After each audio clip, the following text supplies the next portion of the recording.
Think of Provence in the south of France, and a certain romance comes to mind. The Mediterranean, wine, sunshine, the enchanted cities of Carcassonne and Toulouse, Van Gogh's paintings. That romance goes all the way back to the Middle Ages and the dawn of the troubadours, when Provence, or locally Provenza, was a high center of European culture.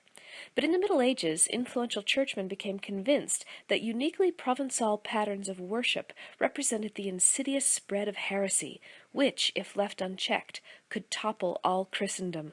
In 1209, Pope Innocent III declared a holy crusade against the Counts of Provenza.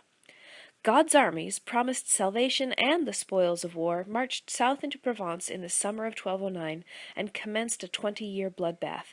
The treaty that ended the war paved the way for Provenza to be annexed into the Kingdom of France. These so-called heretics, called the Friends of God by their neighbors, became fugitives, but the war failed as a final solution to their existence. So St. Dominic's newly formed Order of Friars Preachers developed a new weapon in the war for the soul of Europe: Inquisition.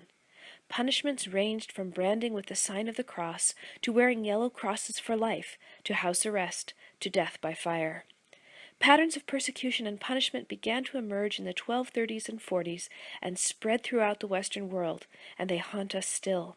This climate, a medieval holocaust of sorts, still burning hot in the year 1241, forms the backdrop for my next novel, The Passion of Dolssa.